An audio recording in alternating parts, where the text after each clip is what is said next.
Assalamu alaikum dear students. Today we will study about the lipids which are one of the most important biological molecules present in the body of living organisms including both plants and animals. First of all we should know that lipid जो हैं basically ये हैं क्या, ये नाम क्यों दिया गया इनको. Lipid is the collective name for variety of organic compounds. यहाँ से आपको क्लियर हो जाना चाहिए कि ऑर्गेनिक कंपाउंड्स की ही वैरायटी है including fats, oils, waxes and fat like molecules, steroids. Like जो हार्मोन्स होते हैं प्रेजेंट होते हैं बॉडी में, तो उन सब को क्या कहा जाता है, इन सब का कॉम्बिनेशन क्या है, लिपिड्स हैं. अगर डिफ़ाइन किया जाए लिपिड को तो it is defined as a heterogeneous group of organic compounds. Heterogeneous group of organic compounds का मतलब क्या है कि इसमें जो डिफरेंट एलिमेंट्स हैं उनकी प्रोपोर्शन डिफरेंट है और डिफरेंट ग्रुप्स जो हैं ऑर्गेनिक ग्रुप्स वो कंबाइन होकर लिपिड्स बनाते हैं. और दूसरा क्या है कि they are insoluble in water, मतलब ये पानी में हल नहीं हो सकती, इनकी सॉल्युबिलिटी जो है वो वाटर में नहीं है, हाइड्रोफोबिक नेचर के हैं या water hating, water repellent nature है इनकी, but they are soluble in organic solvent. जिस तरह लाइक डिज़ोल्व्स लाइक, ठीक है, वो वाली प्रॉपर्टी है कि ऑर्गेनिक कंपाउंड्स हैं ये, तो ये डिज़ोल्व भी ऑर्गेनिक सॉल्वेंट में ही होंगे. For example ether, alcohol, acetone, carbon tetra chloride etcetera. Composition of lipids. Lipids किन किन एलिमेंट से मिलकर बने हैं. Lipids they are composed of carbon, hydrogen and oxygen. Because they are organic in nature तो उनकी कॉम्पोजिशन में ये तीनों हमारे पास जो हैं एलिमेंट्स वो प्रेजेंट होंगे, कार्बन भी, hydrogen and oxygen, as we have seen in carbohydrates. लेकिन यहाँ पर इनकी प्रोपोर्शनैलिटी में ज़रा डिफरेंस आ जाएगा. जो रेशो होगी कार्बन की हाइड्रोजन की वर्सेस ऑक्सीजन वो डिफ़र करेगी. Let's see. Lipids they have relatively less oxygen content in proportion to carbon and hydrogen. यहाँ पर जो ऑक्सीजन का रेशो है वो कार्बन और हाइड्रोजन के मुकाबले में कम है. ट्राइस्टीरीन की एग्जांपल दी हुई है. It is a simple lipid which shows molecular formula as. इसका जो मॉलिक्यूलर फार्मूला है ट्राइस्टीरीन का, लिपिड है ये, सिंपल लिपिड में आता है. कार्बन के एटम्स इसमें 57 हैं, हाइड्रोजन के 110 हैं और ऑक्सीजन के इसमें ओनली 6 एटम्स आर प्रेजेंट. तो आपको यहाँ से क्लियर हो जाना चाहिए कि जो सबसे कम नंबर ऑफ़ एटम्स हैं वो किसके हैं, ऑक्सीजन के हैं. बाकी जो हैं कार्बन और हाइड्रोजन के इसके मुकाबले में वो ज़्यादा हैं. Therefore due to high contents of carbon and hydrogen, इन दोनों का कॉन्टेंट ज़्यादा है एटम्स का, they contain double amount of energy as compare to carbohydrates. तो जब इनके बॉन्ड्स आपस में ब्रेक होंगे, जो एनर्जी रिलीज़ होगी तो वो क्या होगी, double amount of energy release होगी as compare to carbohydrates. Carbohydrate में जो वो तो हमारे पास क्विक या इंस्टेंट सोर्स ऑफ एनर्जी है ना, और ये हमारे पास लॉन्ग टर्म जो है स्टोर्ड एनर्जी की फॉर्म में चलते रहते हैं लिपिड्स. फंक्शन की तरफ अगर आ जाएं, फंक्शन क्या है लिपिड्स का. लिपिड जो है बेसिकली सेल मेम्ब्रेन का इंपॉर्टेंट कंपोनेंट है. जो हम लोगों ने फ्लूइड मोज़ेक मॉडल के बारे में पढ़ा था कि ये लिपिड बायलेयर से बने होते हैं.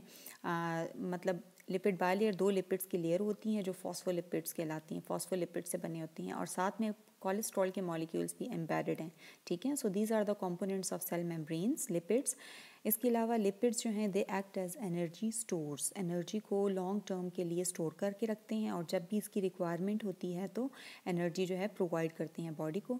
और जो लॉन्ग टर्म स्टोरेज एनर्जी हमारे पास आती है वो ट्राइग्लिसराइड्स की फॉर्म में होती हैं. इसके अलावा they act as chemical messengers, जिसमें हार्मोन्स आ जाते हैं, स्टीरॉइड्स कहलाते हैं ये. इसके अलावा कॉर्टिकोस्टीरॉइड्स भी हैं बॉडी में present and are also involve in protection. Water proofing nature है इनकी. ठीक है, एक और वाटर प्रूफिंग प्रॉपर्टी है. इसका मतलब है कि दे कीप एक्वाटिक बर्ड्स और animals dry because of their water repelling nature. जितने भी एक्वाटिक बर्ड्स हैं या एक्वाटिक ऑर्गेनिजम्स हैं उनको वाटर रिपेलिंग नेचर की वजह से उनको क्या करते हैं, ड्राई रखते हैं. ठीक है, खासकर जो एक्वाटिक बर्ड्स हैं. इसके अलावा इंसुलेशन प्रोवाइड करते हैं बॉडी को अगेंस्ट कोल्ड टेम्परेचर और बायोन्सी भी इसकी एक मेन इंपॉर्टेंट प्रॉपर्टी है. क्या वजह इसकी कि ट्राइसाइल ग्लिसरोल्स या कोलेस्ट्रोल लिपिड्स जो होते हैं उनका इनडायरेक्ट रोल होता है बायोन्सी में मैरीन फिशेस के केस में, क्योंकि बहुत ज़्यादा जो फिशेस होती हैं ओशन में they have oil field bones. ठीक है, उनकी जो बोन्स हैं वो ऑयल से फिल्ड होती हैं, ट्राइसाइल ग्लिसरोल और कोलेस्ट्रोल से, जिसकी वजह से उनकी बॉडी को क्या मिलती है, बायोन्सी. और बायोन्सी क्या है, basically it is the power to float और rise on the water surface. Acyl glycerol.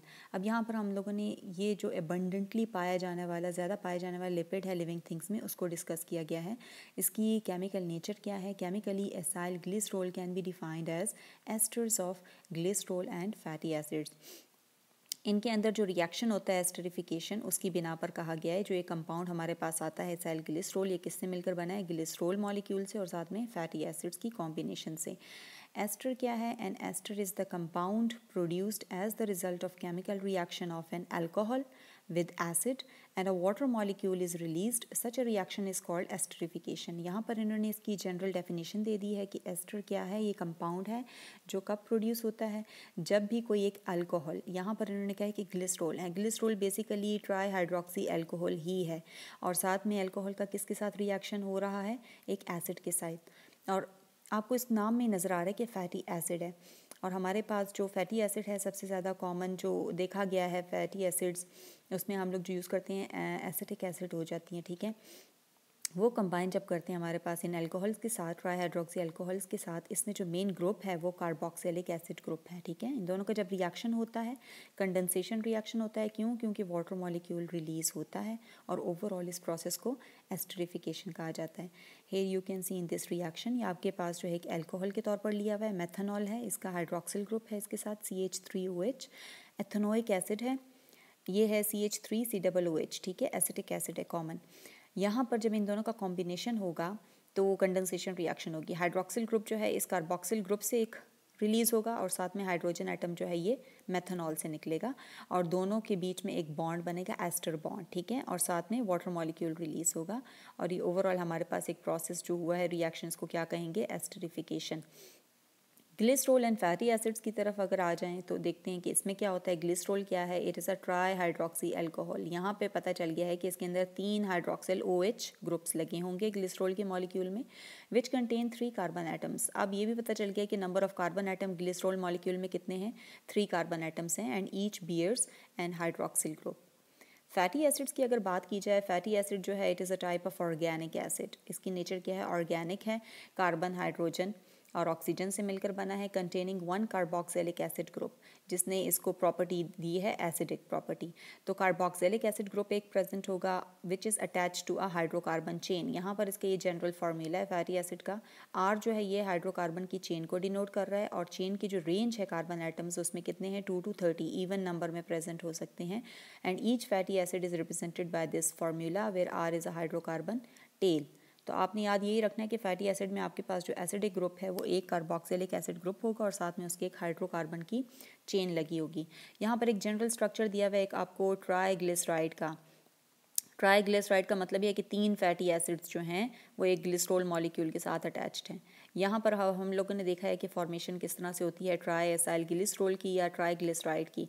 जो ग्लिसरॉल है हमारे पास it is a trihydroxy alcohol, 3 carbon atom का मॉलिक्यूल है, 3 कार्बन एटम है और हर कार्बन के साथ जो है एक एक हाइड्रोक्सिल ग्रुप अटैच्ड है। ये पूरा आपके पास मॉलिक्यूल जो है ग्लिसरॉल का आ गया, ठीक है। अल्कोहल के तौर पर इसको लिया गया। साथ में एक एसिड है फैटी एसिड। ये 3 फैटी एसिड्स हमारे पास यहाँ पर प्रेजेंट हैं, राइट। फैटी एसिड्स यहाँ पर कितने हैं? How many? 3 fatty acids are there. और हर फैटी एसिड को अगर आप देखें तो उसके अंदर आपको एक कार्बोक्सिल ग्रुप नजर आएगा, C डबल बॉन्ड OOH और साथ में R जो है वो हाइड्रोकार्बन की चेन को डिनोट कर रहा है। सेकेंड फैटी एसिड अगेन उसकी भी यही कॉम्पोजिशन है, थर्ड फैटी एसिड। अब यहाँ पर इन दोनों का जब रिएक्शन होगा ट्राइएसाइल ग्लिसरॉल की फॉर्मेशन किस तरह से हो रही है? हाइड्रोक्सिल ग्रुप जो है तीनों फैटी एसिड के कार्बोक्सिल ग्रुप में से रिलीज होगा और हाइड्रोजन एटम जो ग्लिसरॉल के हाइड्रोक्सिल ग्रुप था वहाँ से एक हाइड्रोजन एटम तीनों में से निकलेगा। तो as a result 3 water molecules they will be formed और बीच में जो इनकी ये जो एस्टर बॉन्ड्स हैं ये बनेंगे और हमारे पास ट्राइएसाइल ग्लिसरॉल मॉलिक्यूल बन जाएगा और साथ में वाटर मॉलिक्यूल। ओवरऑल इसको हम लोग एस्टरिफिकेशन कहते हैं रिएक्शन को।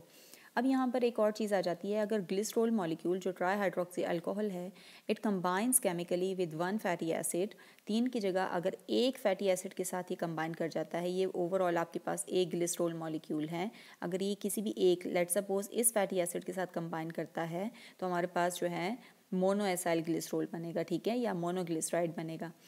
When 2 fatty acids they combine with a glycerol, a diacyl glyceride या diglyceride या diacyl glycerol is formed. Similarly वही बात, अगर 2 फैटी एसिड्स जो हैं इस ग्लिसरॉल मॉलिक्यूल के साथ कंबाइन करेंगे, रिएक्ट करेंगे तो डाइग्लिसराइड या डाइएसाइल ग्लिसरॉल की फॉर्मेशन होगी।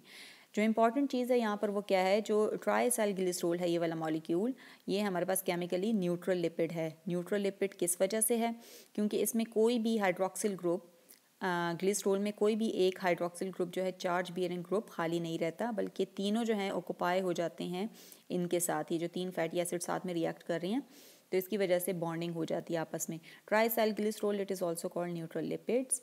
इसकी वजह भी बता दी, because all 3 hydroxyl groups of glycerol they are occupied by fatty acids and no charge bearing hydroxyl group is left. Now coming towards the properties and types of fatty acids, कि कौन कौन सी खसूसियात हैं इनकी। 30 different fatty acids they are found and fatty acids they vary in length। ये जो इनकी chain length है fatty acids की, जो आर था हाइड्रोकार्बन की टेल, उसमें वेरिएशन आ सकती हैं। और जो एसिटिक एसिड है 2 कार्बन एटम मॉलिक्यूल है, एथेनोइक एसिड जिसकी एग्जांपल हम लोगों ने स्टार्ट में डिस्कस की थी, एसिडिफिकेशन में देखी थी, एंड ब्यूटारिक एसिड जिसमें 4 कार्बन एटम प्रेजेंट होते हैं इस मॉलिक्यूल में। They are the simplest fatty acids. ये हमारे पास ऐसे फैटी एसिड्स हैं जो बहुत ही सिंपलेस्ट हैं, आम पाए जाते हैं। इसके अलावा पाल्मेटिक एसिड है, पाल्मेटिक एसिड में 16 कार्बन एटम्स प्रेजेंट हैं। एंड स्टीयरिक एसिड में हमारे पास 18 कार्बन एटम्स जो हैं, they are most common fatty acids. Properties की तरफ आया जाए तो फैटी एसिड्स की प्रॉपर्टी जो है वो उसमें इंक्रीज़ आता जाता है with the increase in number of carbon atoms. और इसकी मेन प्रॉपर्टीज़ में फैटी एसिड्स का मेल्टिंग पॉइंट है कि किस डिग्री सेंटीग्रेड पर जाकर ये मेल्ट होते हैं। इसके अलावा इनकी सॉलेबिलिटी है ऑर्गेनिक सॉल्वेंट में कि जल्दी हो जाते हैं, देर से होते हैं। और साथ में इनकी हाइड्रोफोबिक या वाटर रिपेलेंट नेचर है, ठीक है। और टाइप्स की अगर बात की जाए फैटी एसिड्स की, 2 मेन टाइप्स जो हैं फैटी एसिड्स की वो प्रेजेंट हैं। एक है सैचुरेटेड फैटी एसिड और दूसरी है अनसैचुरेटेड फैटी एसिड। 1 बाय 1 इसको ज़रा रीड करते हैं, स्टडी करते हैं। Saturated fatty acid as the name indicates, इसमें सैचुरेशन होती है हाइड्रोजन एटम्स की। They contain the maximum number of hydrogen atoms. For example palmitic acid, इसमें हाइड्रोजन एटम की सैचुरेशन ज़्यादा है, इसलिए इसको सैचुरेटेड फैटी एसिड कहा गया है। इसके अलावा they contain single covalent bond, ठीक है, इसमें जस्ट सिंगल कोवेलेंट बॉन्ड जो है प्रेजेंट होते हैं। Beside this they are solid at room temperature, जो फिजिकल स्टेट है इनकी रूम टेम्परेचर पे वो क्या है, सॉलिड फॉर्म में है। फॉर एग्जांपल घी हो गया, बटर हो गया, तो वो सॉलिड फॉर्म में आपको मिलते हैं ना रूम टेम्परेचर पे। इसके अलावा they have high melting point, ठीक है, ज़्यादा जो है वो टेम्परेचर पर जाकर ये मेल्ट होते हैं, इनका मेल्टिंग पॉइंट हाई है। They are most common lipids of animal lipids, और ज़्यादातर इसमें एनिमल लिपिड्स या एनिमल फैट्स आ जाती हैं इनके एग्जाम्पल में। जो सॉलिड भी हैं उनके अंदर सिंगल कोवेलेंट बॉन्ड भी प्रेजेंट है, मेल्टिंग पॉइंट भी ज़्यादा है, चर्बी वगैरह ज़्यादा टेम्परेचर पर ले जाकर वो मेल्ट होती है। अनसेचुरेटेड फैटी एसिड नेक्स्ट आ जाता है। दे हैव 1 और more pair of carbon atoms joined by are double bond. अब इसमें हमारे पास डबल कोवेलेंट बॉन्ड प्रेजेंट होती हैं सिंगल के साथ साथ। They are not fully saturated with the hydrogen atoms. For example oleic acid या ऑलिव ऑयल, ठीक है, इनमें ज़्यादा हाइड्रोजन एटम्स की सेचुरेशन नहीं होती। बिसाइड दिस इनकी फिजिकल स्टेट क्या है, at room temperature they are liquid form में एग्जिस्ट करती हैं एट रूम टेम्परेचर, और इनकी मेल्टिंग पॉइंट जो है वो लो है। And they are more common in plant lipids, ठीक है, ऑयल की फॉर्म में इसको हासिल किया जा सकता है। और सोर्सेज जो है मेन इसके क्या हैं, प्लांट्स हैं, ठीक है। For example olive oil olive tree से वहाँ से ऑब्टेन करते हैं। सनफ्लावर ऑयल जो है वो सनफ्लावर से ऑब्टेन किया जाता है, तो वो भी हमारे पास अनसैचुरेटेड फैटी एसिड्स आ जाते हैं। इसके अलावा जो ट्राइग्लिसराइड हैं, जो एक ग्लिसरोल था और साथ में 3 फैटी एसिड्स के साथ कंबाइन किया था उसने, containing hydrocarbon chain, they melt at low temperature, ठीक है। उनका जो मेल्टिंग जो है वो जल्दी आ जाती है, लो मेल्टिंग टेम्परेचर है, मेल्टिंग पॉइंट जल्दी रीच हो जाता है। And this is useful for the living things. तभी कहते हैं कि जो अनसैचुरेटेड फैटी एसिड्स हैं कुकिंग पर्पस के लिए भी ऑयल्स जो हैं उसको ज़्यादा प्रेफर करना चाहिए बिसाइड द अदर वन जो सैचुरेटेड है, जो सॉलिड फॉर्म में होती हैं, वो बॉडी के लिए भी यूज़फुल नहीं होते। यहाँ पर दोनों जो टेबल में है आपको डिफरेंस दिखा दिया सैचुरेटेड और अनसैचुरेटेड का। सैचुरेटेड में पाल्मेटिक आपके पास आ जाते हैं फैटी एसिड्स। इसके अलावा हैं most fats and oils and typical sources. 16 carbon atom molecule है पूरा, ये इसका कंडेंस्ड फार्मूला है, और 63 डिग्री सेंटीग्रेड पर जाकर ये मेल्ट होता है। स्टीयरिक एसिड जो है ये भी इसके मेन जो टिपिकल सोर्स हैं, मोस्ट फैट्स एंड ऑयल्स हैं, 18 कार्बन एटम, और इसका कंडेंस्ड फार्मूला है। आपको इसमें तमाम जो बॉन्ड्स होंगे कोवेलेंट बॉन्ड वो सिंगल होंगे। सेचुरेशन दोनों में जो है वो हाइड्रोजन एटम्स की ज़्यादा है और 70 डिग्री सेंटीग्रेड पर जाकर मेल्ट होती हैं। ये दोनों कंपैरेटिवली जो है इसकी निस्बत ज़्यादा हायर मेल्टिंग टेम्परेचर हैं, ठीक है। अनसेचुरेटेड फैटी एसिड्स में ओलिक एसिड या ऑलिव ऑयल आ जाता है। ये 18 कार्बन एटम का है और इसका ये कॉन्टेस्ट फार्मूला है। आपको एक कोवेलेंट बॉन्ड भी इसमें नज़र आ रहा है, डबल कोवेलेंट बॉन्ड एक है ना। तो ये हमारे पास अनसेचुरेटेड फैटी एसिड्स हैं, ऑयल की फॉर्म में एग्जिस्ट करते हैं ये रूम टेम्परेचर पे और 4 डिग्री सेंटीग्रेड पर जाकर ये मेल्ट हो जाते हैं बॉडी में भी। लिनोलिक एसिड को देख लें आप, फैटी एसिड्स जो हैं ये वेजिटेबल ऑयल जो है इनके टिपिकल सोर्स हैं, 18 कार्बन एटम्स हैं और ये इसका जनरल जो है कॉन्टेस्ट फार्मूला गिवन है। दो जगह पर आपको कोवेलेंट जो है डबल बॉन्ड नज़र आ रहे हैं और -5 डिग्री सेंटीग्रेड जो है इसका